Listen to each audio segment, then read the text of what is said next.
Bonjour à tous, je suis Mélanie, votre hôte pour ce podcast rendu possible par la marque de nutrition sportive Foxit. Sur Fox Endurance, je donne la parole aux acteurs passionnés du monde du sport d'endurance tout en vous partageant mon expertise en nutrition du sport. Mesdames, messieurs, soyez les bienvenus dans cet espace dédié à votre performance et votre santé. Donc bonjour et bienvenue à tous pour un nouvel épisode du podcast Fox Endurance. Aujourd'hui on a le plaisir d'accueillir Stéphanie Michéa, une athlète qui a réussi l'exploit de courir un marathon en moins de 3 heures, en plus d'être une coach sportive passionnée par son métier sur la plateforme On n'est pas chez Mémé.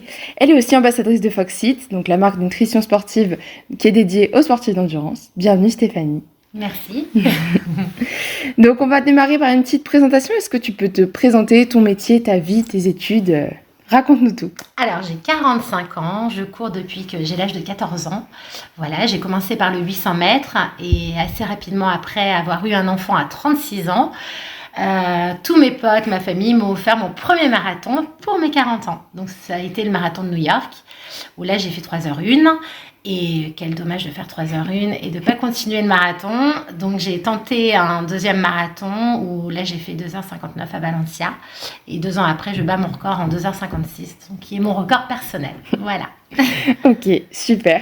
Merci beaucoup. Et ensuite, est-ce que tu peux nous parler, donc ton parcours sportif, tu en as parlé un petit peu, mais est-ce que tu peux rentrer un peu plus dans le détail entre le 800 mètres, les autres courses ? Alors, en fait, le 800, ça a été vraiment ma course de passion dès le début. De l'âge de, on va dire, j'ai commencé l'athlète à 14 ans, j'ai attaqué le 800 à 16 ans. Et dès que j'ai découvert cette distance, je ne l'ai jamais quittée. J'ai eu la chance d'aller faire de nombreux championnats, des championnats de France. J'ai eu des titres de championne de France. Ensuite, j'ai pu faire le championnat d'Europe. Je termine 5e. Et après, j'ai dans ma catégorie master, parce qu'à 35 ans, nous passons master, j'ai eu l'honneur d'aller faire les championnats du monde à Budapest, où là, je reviens avec la médaille d'argent. Pas la médaille d'or malheureusement, mais la médaille d'argent sur 800 et la médaille de bronze sur 1500 mètres. Et voilà, après la grossesse, le corps est un peu plus fragilisé et le coach, qui d'ailleurs est mon mari, qui partage ma vie, m'avait dit, écoute, c'est bien de reprendre l'athlétisme, mais sur une autre distance et pourquoi pas tenter le marathon. Donc bien sûr, avant, j'ai fait quelques 10 km semi-marathon, voilà, en moins de 36 minutes. Et voilà, sur le marathon, c'est là où j'ai découvert un nouveau plaisir de courir. C'est sûr que c'est une distance qui est bien différente du 800, bien que le 800, on dise très souvent que c'est une distance particulièrement compliquée. On va au bout de la filière lactique. Oui, en fait, le 800 mètres, je trouve que l'entraînement est très difficile parce qu'effectivement, il y a un gros travail de lactique, de vitesse. Faut toujours être à bloc et sur des longues distances et beaucoup de répétitions. Ouais. Donc, c'est là où vraiment on termine les entraînements souvent en vomissant. Enfin, pour ma part en tout cas, où tu as de l'acide lactique même dans les bras, ouais. Et tu n'arrives plus à marcher, tu es au sol. Enfin, vraiment, j'ai pas découvert ces sensations à l'entraînement sur marathon. Ouais. Par contre, le jour J de la compète sur 800 mètres, c'est, je trouve, moins difficile. Oui, voilà. Ouais, c'est sûr. Après le marathon, c'est plus un travail de longue distance, donc ça prend déjà beaucoup plus de temps que la préparation sur 800 mètres. Le jour J, faut y aller, quoi. Faut serrer les dents jusqu'au bout. Ouais, c'est sûr. Et pour toi, cette préparation sur le 800 mètres, ça t'a aidé sur les 10 km marathon, même si les distances sont bien plus grandes ? Complètement. Ouais. En fait, j'ai un coach qui m'a toujours fait travailler la vitesse. Et encore aujourd'hui, à 45 ans, je travaille beaucoup de vitesse. Et sur mes entraînements de marathon, j'ai fait des sorties longues, mais pas énormément. Pas que ça, ouais. Voilà, pas que de l'endurance. Non, je faisais beaucoup de préparation sur 10 x 300 sur la piste, des 20 x 100 mètres, pour aller chercher le muscle en profondeur, en fait. D'accord. Et pour pouvoir le tenir à partir du 35e kilomètre. Après, j'ai dû faire 3 sorties de 2 heures et une de 2h30. Ouais. Mais après, c'est plus la répétition des séances qui fait la différence dans la préparation du marathon. Moi, je m'entraîne tous les jours. Oui, c'est ça. Donc, c'est aussi ça qui joue beaucoup. Et tu nous as dit que tu avais démarré l'athlète à 14 ans. Tu as fait du sport avant ou tu n'étais pas forcément une fanat de sport avant ça ? En fait, j'ai pas fait plus de sport que ça. Je faisais du patinage artistique, rien à voir. Donc, j'en faisais 1 heure par semaine. J'ai fait un peu de danse, comme la plupart des filles. Même chose, 1 heure par semaine. Et j'ai découvert l'athlétisme au collège avec une prof. J'étais en 4e et elle nous faisait courir simplement autour du gymnase. Et là, je ne sais pas ce qui s'est passé. J'ai découvert un plaisir fou, moi qui n'étais pas sportive. Et il y avait un pote de la classe qui courait bien. Et je lui dis, mais t'es inscrit dans un club d'athlé? Il me dit, oui, à Montesson. Et c'est comme ça qu'il m'a embarqué. C'était le début de l'aventure. Voilà. Donc, quand vous arrivez au club, où on vous met dans le groupe vitesse. Donc, moi, j'ai commencé par la vitesse. Ok. Voilà, avec un autre coach.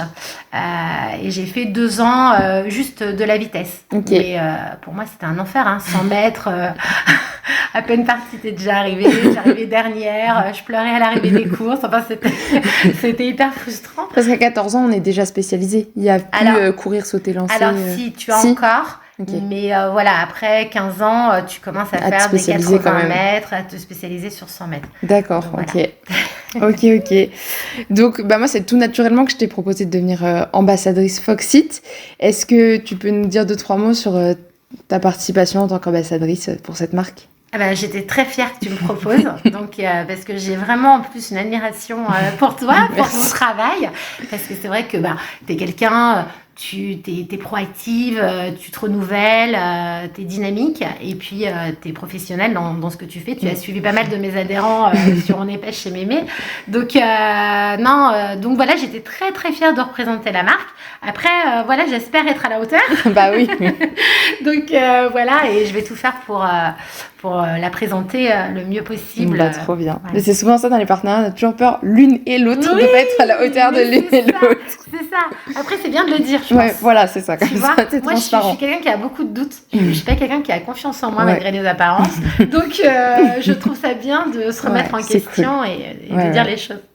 Et du coup, ça, c'est une grosse expérience pour moi. Est-ce que tu peux nous citer des expériences pour toi qui t'ont marqué, qu'elles soient sportives, professionnelles, personnelles, une petite expérience qui t'a marqué?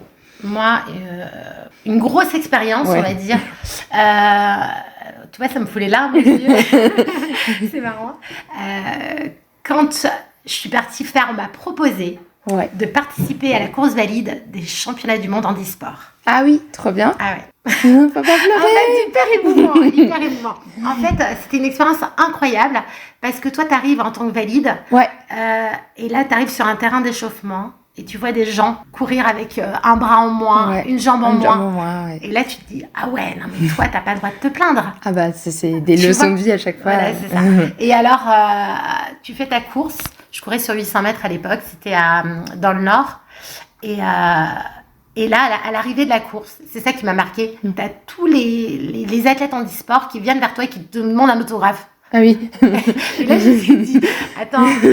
On va faire dans les deux sens.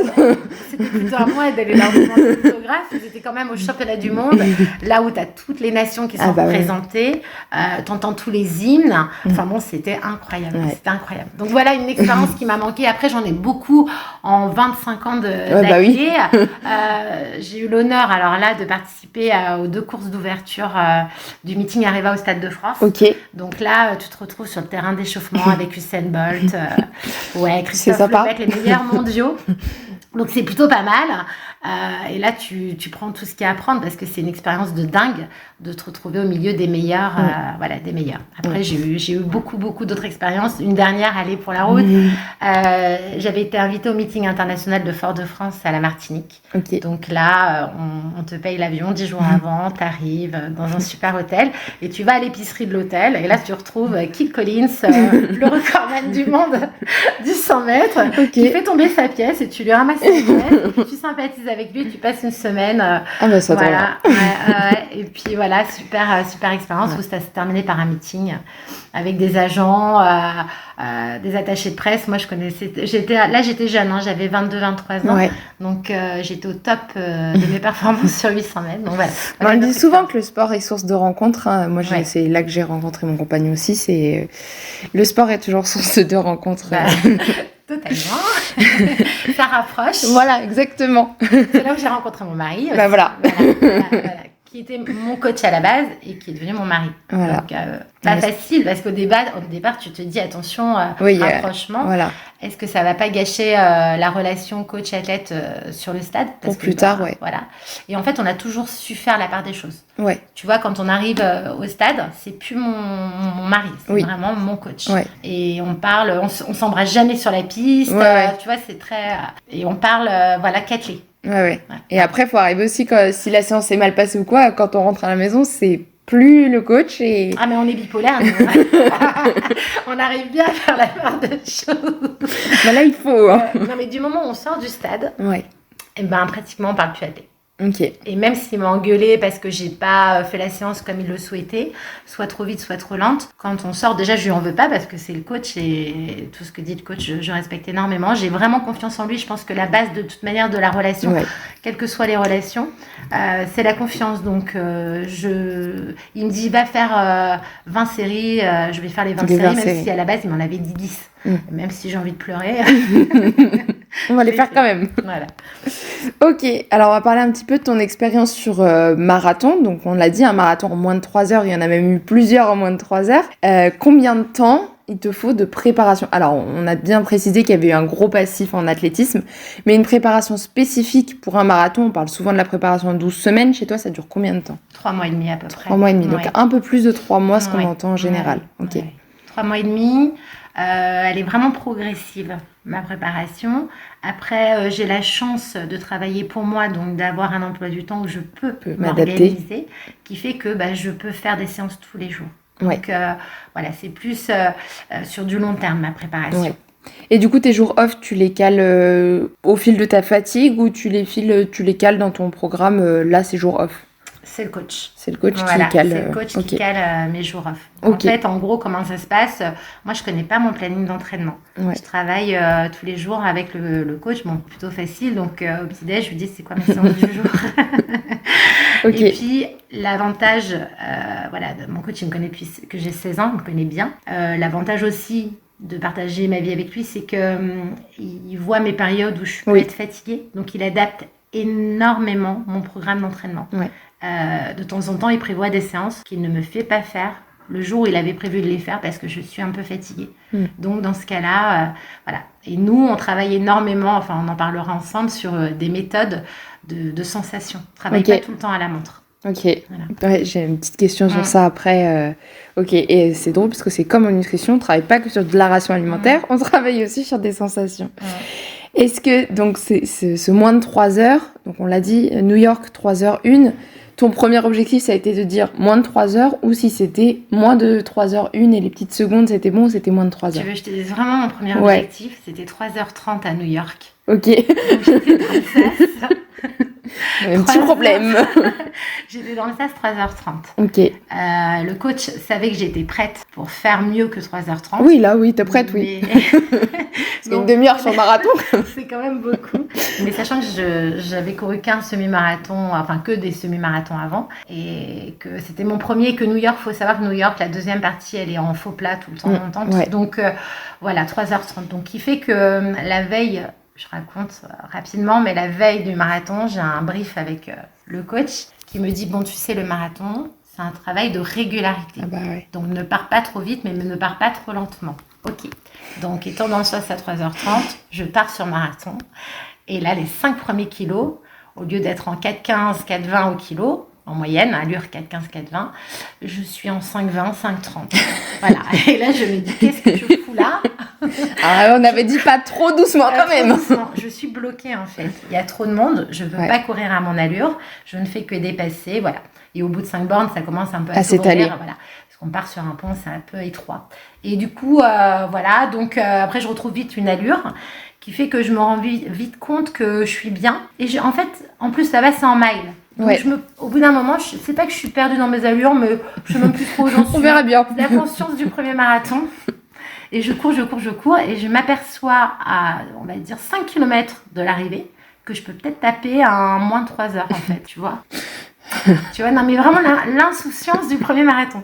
C'était vraiment incroyable. Je prenais plus. Mon coach m'avait donné un conseil. Il m'avait dit regarde tout ce qui se passe autour de toi, travaille la lucidité. Là aussi, on travaille beaucoup ensemble et prends tout ce qu'il y a à prendre. Donc, je regardais Elvis Presley jouer de la musique. Je contrôlais de temps en temps un petit peu quand même mes allures. Hein, mais tu vois, c'était ça. Ouais. Et du coup, non, c'était pas du tout l'objectif de faire moins de 3h01. Il m'avait quand même dit tu fais 3h30, c'est une bonne perf à New York. Tu fais 3h15, tu cartonnes. C'est excellent. Okay. Quand j'ai franchi la ligne d'arrivée, j'ai eu 3h01. J'ai dit, alors là, meuf, le coach, il va être fier de toi. Ouais, bah ouais. Et puis, pour la petite anecdote, c'est que 3h01, je sais pas à ce moment-là que je suis première française. Ouais. Et alors, du coup, je fais deuxième européenne. La première européenne, elle est juste à 2 places devant moi. Enfin bon. Et donc, à l'arrivée, bon, bref, le marathon de New York, après, tu as encore au moins 5-6 km de marche pour sortir de tout cet espace de sécurité. Donc voilà, et puis après, je le sais un peu plus tard que la perf que j'ai faite, en fait. Donc, super heureuse. Et puis là, c'est le coach et le mari qui est fier aussi. Là, c'est un ensemble des deux pour le coup. Ouais, ah bah, là, tu retrouves... voilà. Et puis, pour l'autre anecdote, c'est que mon chéri devait me demander en mariage à l'arrivée du marathon de New York. Et du coup, il n'était pas à l'heure. Il était là, presque, parce qu'il a fallu louper. Il a essayé de me suivre en vélo. Ça a été une catastrophe, le pauvre. Non, je l'ai retrouvé à l'arrivée. Et là, je lui dis, tu sais la perf que j'ai faite. Et en fait, je suis tellement dans la performance à ce moment-là qu'il ne peut pas me demander un mariage. C'est pas possible. C'est pas le moment. Et là, c'est le coach à l'arrivée. Ouais. Et là, on est vraiment content. Et là, il me dit, tu veux rentrer à l'hôtel en métro? Parce que l'hôtel, il y avait encore 1 heure de marche. Et je lui dis, non, il faut que je marche. Parce qu'à l'arrivée du marathon, quand tu ne connais pas, moi j'ai eu froid, comme si j'étais grippée et puis j'avais mal aux jambes. Voilà, exactement. Donc là j'ai marché et je pense que ça c'est un bon conseil à donner, marcher après votre marathon. Voilà. Et pas marcher pour aller au métro. Marcher pour retourner à l'hôtel et faire 1 heure de marche. C'est ça.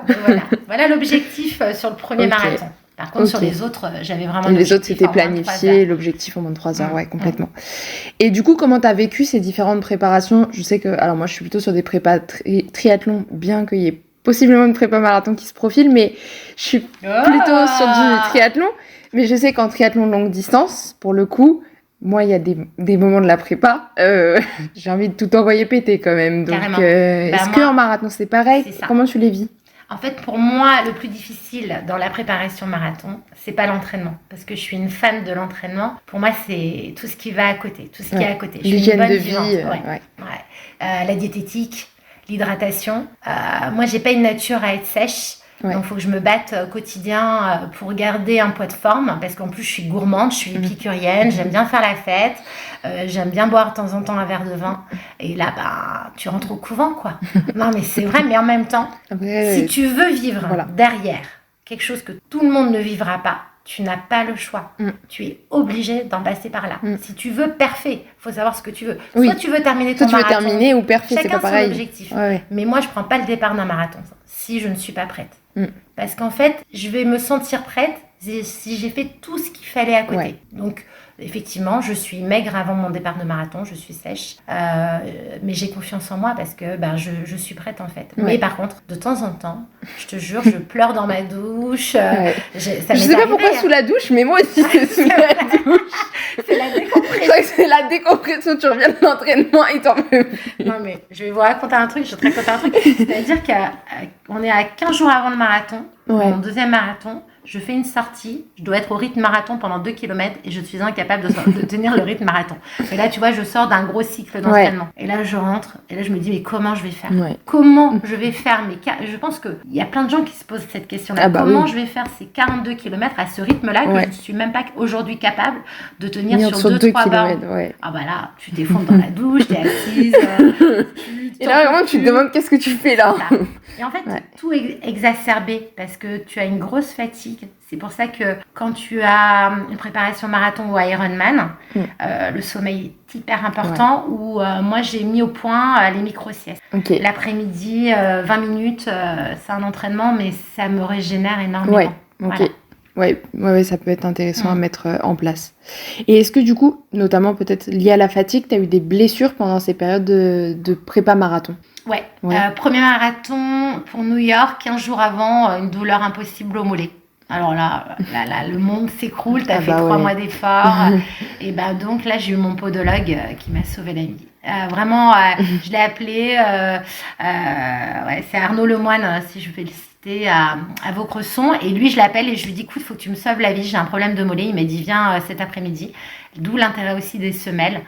Moi, il m'a refait ma semelle et j'ai jamais pu ressentir mon mollet. Ok. Voilà. Et j'ai couru mon marathon. Pas une gêne. Pas une gêne au mollet. Rien. Ouais, Okay. voilà. Ouais. Et sur les autres prépas, pas de blessures particulières? Non, mais tu vas rire sur le deuxième. 3 semaines avant, c'est mon anniversaire. Je fais une petite fête. Je porte des talons et je vais raccompagner les gens. Je glisse. Et là, je me fais mal à l'adducteur. Ah. Ouais. Donc là, c'est bon. Là, sur le coup, là, tu te dis non, c'est pas possible. J'aurais pas dû mettre les petits talons qui vont bien pour faire la belle. Et puis en fait, voilà, j'ai eu ça. Donc là, j'ai dû un peu gérer.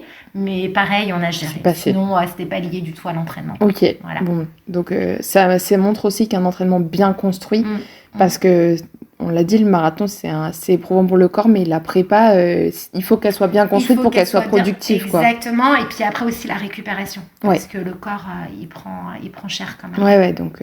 Une prépa bien construite. Voilà. Donc tu nous l'as dit, tu fais partie, donc tu as un coach. Est-ce que tu fais partie d'un club aujourd'hui? Oui, bah du coup, toujours le même club. J'ai l'âge de 14 ans, à Montesson. À Montesson, voilà. Ok. Et c'est un club qui a été construit, je sais pas si c'est le terme, mais géré et créé plutôt, il y a 40 ans maintenant par mon coach. Voilà, qui était passionné d'athlé. Il est arrivé à Montesson et il s'est dit mais il n'y a pas de piste d'athlé ici, c'est pas normal. C'est quoi ce travail? Voilà, on va créer une piste d'athlé. Et donc ça fait 40 ans que le club existe. Et du coup j'y suis toujours restée. Voilà. On a eu des petits soucis d'entente avec notre commune, donc j'ai failli partir cette année pour partir dans un club du Sud. Mais du coup, comme je vis encore ici, je me suis dit allez. Voilà. Ok. Et sur les marathons que tu as fait, est-ce que tu pourrais en conseiller à nos auditeurs, celui que tu as préféré?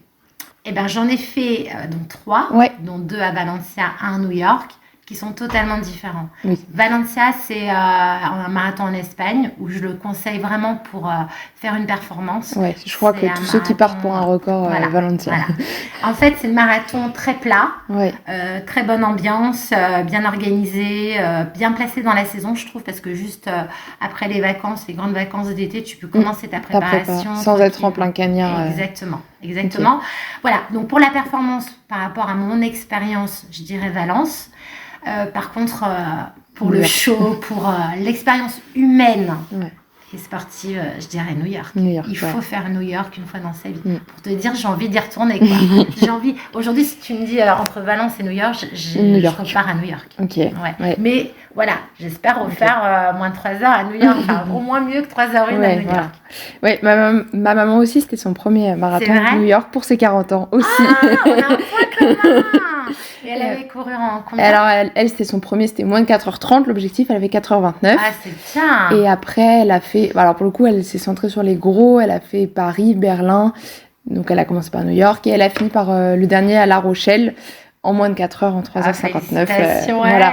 Elle a dû être fière. Ouais, c'était cool. Bah, du coup, on était sur le bord des routes, etc. Donc, c'était cool. Quel moment. Mais c'est ça, en fait, le marathon, c'est vraiment aussi une histoire de personnes, d'encouragement. Enfin, c'est vraiment, je vois les gens au bord de la route, ça te porte. Ah ouais. Ça te porte. C'est incroyable. Je me souviens à New York, moi, je me disais, mais c'est comme si les gens, je faisais partie de leur famille, tellement qu'ils m'encourageaient.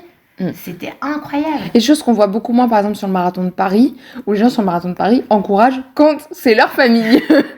C'est pas la même du coup, c'est pas la même mentalité. Mais bon, après, comme dans tout. Voilà. C'est différent.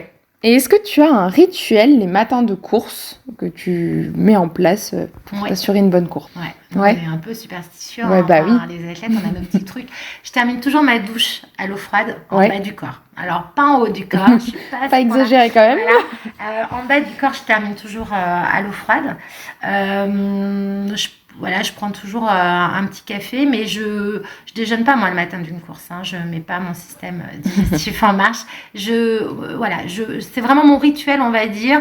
Je prends ma douche froide. Mon sac est préparé la veille, comme une petite étudiante. Sinon, non, j'ai pas de rituel particulier. Si ce n'est de faire toujours la même chose à chaque course. Exactement. Ouais. Exactement. Ok. C'est-à-dire, je me chauffe toujours pareil. Ouais, voilà. Après, voilà, ça dépend des jours. Il y a des jours où tu vas te sentir moins en jambes sur un échauffement avant une course. Je vais rajouter quelques le truc qui met le moins en confiance au monde. C'est ça. Mais de temps en temps, tu peux être surprise. Tu peux te dire, ah, en fait, j'avais quand même des jambes. Voilà. Mais oui, j'ai ces petits rituels, mais pas autant que ça. Ouais, voilà. Ok, trop bien. Et pour finir, on va passer sur une rubrique qu'on a appelée donc Spé Triathlon pour les triathlètes, mais Spé Marathon ici. D'accord. Donc ça revient un petit peu sur ton entraînement. Donc est-ce que tu es de la team je m'entraîne en musique ou sans musique? Sans musique. Sans musique pour je profiter. Je n'ai jamais utilisé la musique. J'ai besoin de sentir mon souffle, mon corps, de sentir tout ce qui se passe autour de moi, justement pour mon travail de lucidité. Ok. Voilà. Donc voilà. Parcours, alors ça je connais la réponse. Parcours urbain ou en nature? En nature. En plus, c'est pas que je suis vieille, mais je suis pas jeune non plus, 45 ans. Mes pauvres petits genoux, ils sont un peu traumatisés par le bitume, donc plus je peux m'entraîner sur du terrain souple, plus je le fais. Je ne fais qu'une séance piste par semaine, voire 2 exceptionnellement. Mais il y aura vraiment une facile, une simple, et sinon c'est que du parcours. Mais pas encore une adepte du trail. Non, pas du tout. Alors, le trail, je pense que j'aimerais partager avec des potes. Ouais. Tu vois? Pas pour parfait. Pas pour parfait. Je suis trop dans le chrono. Je suis. Puis t'as des repères sur course qui peuvent pas se reporter. Sur route qui peuvent pas se reporter en trail. J'ai fait une fois un trail, je te jure. J'ai galéré. Et je me suis dit, mais qu'est-ce que tu fous là? Qu'est-ce que tu fous là? En fait, c'est un 10 km trail dans le sud de la France, d'où je viens. Et c'était juste avant une prépa, enfin c'était pendant une prépa marathon. Donc mon coach s'en est servi comme une prépa marathon. Le problème c'est qu'il y avait des marches, des côtes, il fallait même un moment escalader. Moi je pensais pas à ça. Donc je suis partie comme si j'allais courir un 10 km sur route, donc à fond les ballons. Donc j'étais première pendant 5 km. Bon, je me suis fait rattraper par une traileuse professionnelle au bout de 5 km parce qu'elle a géré à l'expérience. Donc j'ai terminé 2e, mais si tu veux, c'était vraiment très dur. Mais par contre, c'est intéressant, je pense, honnêtement, d'utiliser le trail comme prépa, comme une grosse séance en prépa marathon. Oui. Moi, du coup, mon coach me le fait faire. Me fait faire des trails juste pour la prépa marathon. En plus, comme j'ai du mental et que j'aime pas perdre, il sait que je vais me donner pour au moins terminer sur le podium. Voilà. Donc, je vais me faire mal. Ça, on a un petit peu parlé tout à l'heure. Entraînement selon un plan strict ou complètement au feeling? Il a un plan strict à la base. Mais par contre, il l'adapte énormément, comme je disais tout à l'heure, en fonction de ma fatigue, aussi de mon planning professionnel. Même si je travaille à mon compte, j'ai mon site, mais voilà, c'est quand même adapté. C'est planifié, mais adapté. Je pense qu'en plus, c'est important aussi d'adapter en fonction de la personne. Il ne va pas m'entraîner de la même manière que toi, il t'entraînera. Voilà, c'est ça. Voilà. Tu vois, moi, je suis quelqu'un, j'ai besoin de garder ma vitesse. Peut-être que toi, tu as une bonne vitesse. Il va peut-être travailler sur le fond, l'endurance. Ok. Voilà. Team montre connectée ou entraînement au ressenti et travail des ressentis? Les deux. Mon capitaine. En fait, quelquefois, je prends pas ma montre, juste ma montre qui à l'ancienne. Qui donne l'heure et qui fait un chrono, quoi. Et là, je travaille à la sensation. Et si j'ai 1h30 de footing et que les jambes ne viennent jamais, je ne les fais pas venir. Je reste sur une allure, ça m'arrive à 6 au kilo, voire 6-15 au kilo. C'est pas grave. Je travaille beaucoup l'endurance fondamentale. Et du coup, ça me permet quand même d'avoir travaillé, mais sans m'être épuisée. Donc, je rentre pas dans une surfatigue. Jamais. Je ne suis jamais fatiguée, en fait, parce que je suis toujours à l'écoute de mon corps et de mes sensations. Chaussures de running classique ou plaque carbone? Alors, j'étais pas du tout pour la plaque carbone parce que pour moi, hyper traumatisante. Voilà. Le renvoi que ça fait. Totalement. Donc, en fait, je m'entraîne avec des Pegasus, donc la basket de base. Je m'entraîne jamais avec de la plaque carbone. Malheureusement, si aujourd'hui je dois être compétitive en compétition, dans un sas de championnat, elles ont toutes les plaques carbone. Donc, j'ai été obligée de m'y mettre pour être, si tu veux, au moins compétitive. Avoir les mêmes, partir avec les mêmes chances. Voilà. totalement. Ok. Donc les plaques carbone, par contre, je ne les utilise qu'en compète. Par contre, je sens bien que c'est beaucoup plus traumatisant. Derrière, pour moi, il me faut beaucoup plus de récupération quand je les utilise. Mais tu sens l'avantage, par contre, du renvoi et on est d'accord. Il n'y a pas photo. En fait, je fatigue beaucoup moins. Ouais, par contre, mon premier marathon en 3h01 et mon deuxième, je les ai fait sans plaques carbone. Ouais. En moins de 3 heures, j'ai fait sans plaques carbone. Ok. Voilà. Et enfin, team ravitaillement rapide ou pause stratégique à chaque ravitaillement? Alors moi, je fais mon marathon avec 2 barres de pâte de fruits coincées dans ma brassière. Voilà. Je me ravitaille tous les 7 bornes en croquant dans ma pâte de fruits. Donc, je n'utilise jamais de gel. Voilà. Par contre, j'utilise les pâtes de fruits aussi dans ma préparation longue pour habituer mon corps. Mon corps, bien évidemment. Mais par contre, je ne suis qu'aux pâtes de fruits naturelles. Ok, trop bien. Donc prochainement, les pâtes de fruits Foxit, évidemment.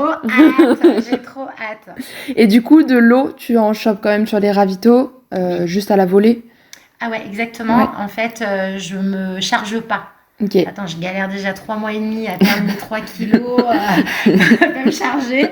Donc, juste pour le premier marathon de New York, je pense, tant qu'on l'a pas fait, j'aurais pu faire moins de 3 heures parce que qu'est-ce qui s'est passé? Il y a un ravitaillement d'eau à tous les miles. Ouais. Ça a fait 17 ravitaillements. J'ai fait 17 ravitaillements d'eau. Okay. C'est-à-dire, alors, je m'arrête pas. Hein. Oui. Je cours, je garde mon allure, je prends à la volée. Je me mouille toujours la tête parce que du coup, je refroidis aussi mes faisceaux sanguins, mon corps. Et je bois un petit peu. Okay. Donc là, j'ai bu quand même 17 fois, mais bon, c'était le premier, j'étais angoissée, j'étais pas sûre de moi, c'était peut-être un peu trop. Bon, bref. Mais par contre, sur les autres, je bois tous les 5 bornes. Ok, d'accord, ça marche. Voilà, je suis régulière. Ok. Et Mais jamais t'emportes une flasque ou un truc comme ça avec toi? Jamais, je me charge pas du tout. Ouais, ok. Ok, bah trop bien. Est-ce qu'il y a une personne que tu aimerais entendre sur le podcast, qui te ferait plaisir sur le podcast? Un athlète ou un coach ou... Quelqu'un qui te ferait plaisir. Qui me ferait plaisir? Ouais. Ah, j'avais pas réfléchi à ça. Tiens, bonne question. Quelqu'un qui me ferait plaisir. Pourquoi pas mon coach? Ça peut être intéressant d'avoir l'autre point de vue. Voilà, d'avoir l'autre point de vue. Ouais, mon coach. Ok, ça serait intéressant d'avoir le deuxième point de vue. Eh bien, merci beaucoup. Pour les auditeurs qui veulent te retrouver, donc on n'est pas chez Mémé, il y a ton compte. Est-ce qu'il y a d'autres endroits où on peut te retrouver? Alors, il y a ma chaîne YouTube aussi. On n'est pas chez Mémé, abonnez-vous. Il y a pas mal de conseils, course à pied, conseils nutrition. Vous retrouvez mes vidéos nutrition. Voilà. Vous avez des petites séances de fitness. Et si vous voulez plus, il faut venir me rejoindre sur mon site onnestpaschezmémé.com. Ok. Voilà. Oui, parce que c'est vrai qu'on n'a pas parlé, mais le renforcement musculaire est très important en marathon. Exactement, parce que je fais beaucoup de renforcement musculaire tous les jours en moyenne. Bon, je filme, du coup. Forcément, il faut les faire. Il faut les faire, mais beaucoup de gainage, travail de cuisse. Et honnêtement, depuis que j'en fais, je tiens énormément musculairement. J'ai beaucoup moins de difficultés à terminer mes marathons. Il n'y a pas photo. Donc pour vos préparations musculaires, venez me retrouver sur onnestpaschezmémé.com. Avec grand plaisir. Merci beaucoup Stéphanie. Merci à toi pour ton invitation. Merci. À très bientôt. Merci pour votre écoute. Pour continuer cette discussion passionnante et rejoindre notre communauté dédiée à la performance sans limite, n'oubliez pas de suivre Foxit sur tous les réseaux sociaux. Merci à tous ceux qui laisseront 5 étoiles et un commentaire pour cet épisode. Ensemble, nous écrivons le prochain chapitre de la performance sportive. Restez affûtés, continuez à vous dépasser et à bientôt pour de nouvelles aventures sur le podcast Fox Endurance.